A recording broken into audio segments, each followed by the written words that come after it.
राना एहसान अफजल साहब ਤੁਹਾਡੇ 12 ਬੰਦੇ ਜਿਹੜੇ ਨੇ ਉਹਨਾਂ ਦੇ ਖਿਲਾਫ ਕਾਰਵਾਈਆਂ ਹੋ ਰਹੀਆਂ ਨੇ ਇਹ ਕੀ ਹੈ ਕੀ ਹੈ व्हाट्स गोइंग ऑन बिस्मिल्लाहिर्रहमानिर्रहीम। राना साहब, मुझे लगता है कि जो स्टेट के खिलाफ ऑफेंस कमिट किया था शहबाज गिल साहब ने और फिर बिल्कुल कानून के मुताबिक उनके खिलाफ कार्रवाई हुई, उसके बदले में इन्होंने प्लानिंग की है कि जी अब हम जो पुलिस गर्दी करते हुए पुलिस को गैर कानूनी तौर पे इस्तेमाल करते हुए और जो है वो केसेस बना के अब वो जो है छापे पड़ रहे हैं। 12 हमारे जो है वो PMLN के जो पार्लियामेंटेरियंस हैं।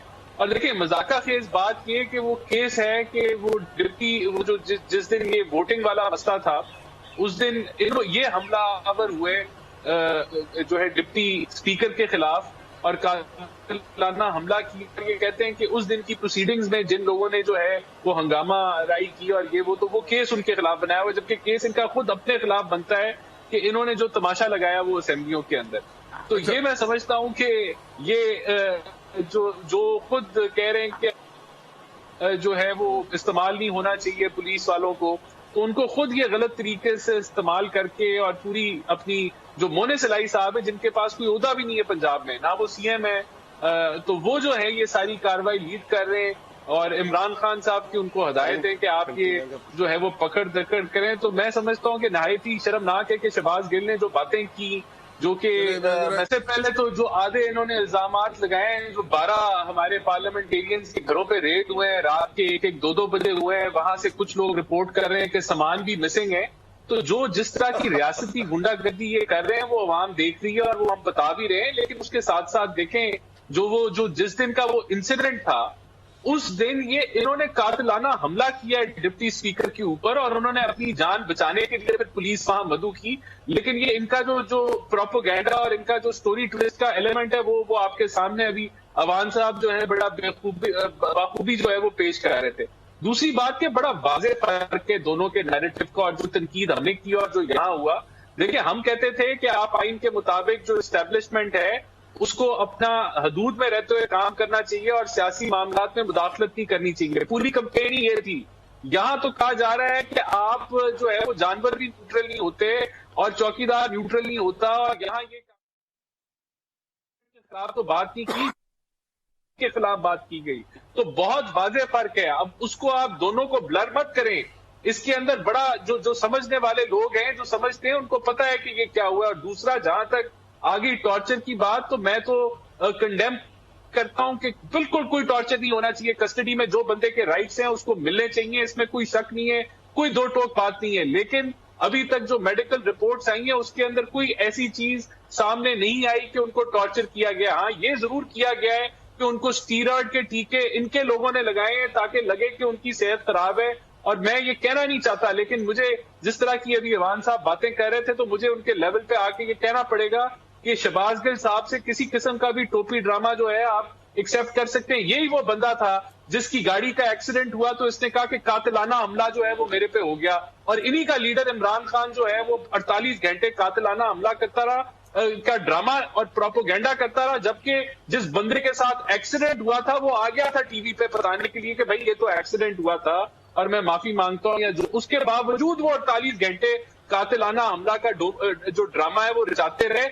जो मेडिकल रिपोर्ट आई है वो कहते हैं कि इनको एस्थमा का मसला है और कोई मसला नहीं है, कोई टॉर्चर नहीं हुआ, कहीं कोई इस चीज का जिक्र नहीं किया गया। लेकिन आप इनसे उम्मीद रख सकते हैं कि ये हर किस्म का ड्रामा रचाएंगे, हर किस्म का प्रोपोगेंडा करेंगे, लेकिन ये कहते हुए और ये भी कहते हुए कि ये वो आदमी है जिसने कुलसूम नवाज जो हमारी कायद की बेगम थी उनकी जब वो डेथ बेड पे थी तो गंदी जुबान इस्तेमाल की। यही इन्होंने नवाज शरीफ की बीमारी हो, फरियाद तालपुर की बीमारी हो, उस पर गंदी जुबान इस्तेमाल की।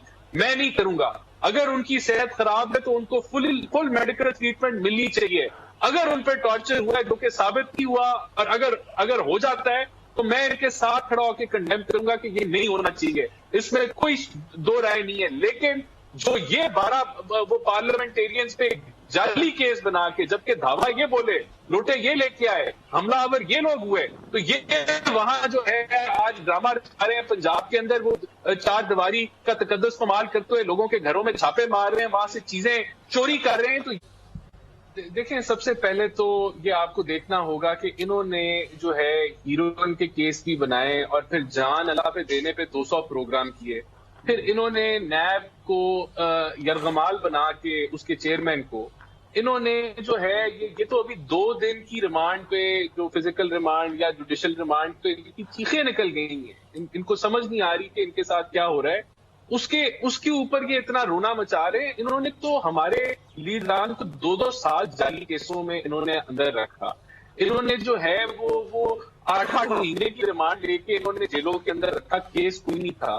तो अब ये जो है एक जेन्युइन केस के ऊपर जिसपे वो म्यूटनी की तरफ वो तजवीज दे रहे हैं, जब अंदर हुए हैं, और टॉर्चर भी कोई नहीं इस्टेब्लिश हुआ अभी तक। उनसे आप, मैं फिर रिपीट करूंगा, हर किस्म की उम्मीद रख सकते हैं। अब उसके बदले में ये कहते हैं कि हमने ये 12 जो पार्लियामेंट एरिया, ये 12 जो पार्लियामेंटेरियंस हैं, इनके नाम तो जरा बता दे राणा साहब। देखिए, इसमें अवैस नगारी साहब हैं, इसमें अताउल्लाह तारड़ है, बिलाल तारड़ है, इसमें राना मशहूद साहब हैं, वो खोखर साहब हैं। इसके अलावा दीगर लोग हैं जिनके घरों में रात को लेट छापे पड़े हैं उधर यानी के। और केस तो आप देखें ना, केस की अगर नौयत देखें तो वो उस दिन पूरी कौम ने देखा कि किस तरह से हमला आवर हुए। ये इलेक्शन नहीं कराना चाहते थे, ये इलेक्शन हार रहे थे, वो एक अलग कहानी शुरू हो जाएगी।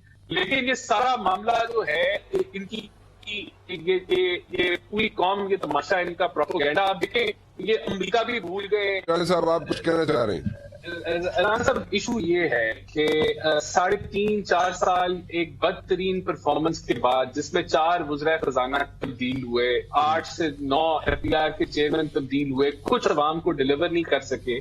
फिर इनको जो ये अभी गिनवा रहे थे अपनी अचीवमेंट्स, उसके साथ इन्होंने ये नहीं गिनवाया कि 20,000 अरब का कर्जा इन्होंने अजाफी लिया।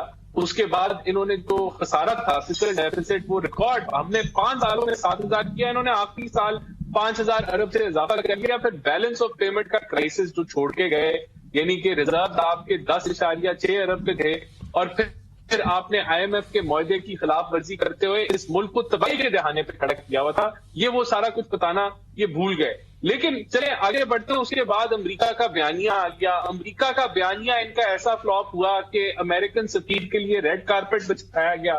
फिर चंदे में 36 गाड़ियां खुद मुख्तारी के तहत ली गई, और फिर अमेरिका में जो है $25,000 माहाना के हिसाब से लॉबियस्ट हायर किए गए कि हम अमेरिका सरकार को जो है मना लें कि हम तो गलत, यहां हम सियासत कर रहे हैं, असल मामला है कि हम आपके साथ हाथ भी मिलाना चाहते हैं, जफ्फी भी डालना चाहते हैं। वो सारा ये सब कुछ जो है अवाम को बेवकूफ बनाने के लिए, लेकिन हम यहाँ पैसे खर्च कर आपके साथ हालात बेहतर करना चाहते हैं। अब मसला ये कि तलवार लटक रही है ना अहली की, क्योंकि फॉरेन फंडिंग में भी जो है वो रंगे हाथों पकड़े गए, गिल्टी साबित हुए। उसके अलावा फॉरेन फंडिंग के अंदर भी जो जाली एफिडेविट जो जमा कराया, जिसमें दस्तखत शुदा है, और उसके अंदर भी जो अकाउंट की मिस डिक्लेरेशन कराई, ये तलवार इनके सरों पे लटकी हुई है।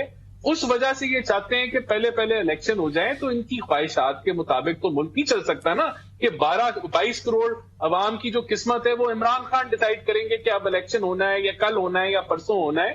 तो इनको अगर बहुत शौक है तो ये आए, असेंबलियों में बैठे, वहां अपनी जो इन्होंने ऑपोजिशन करनी है वो करें।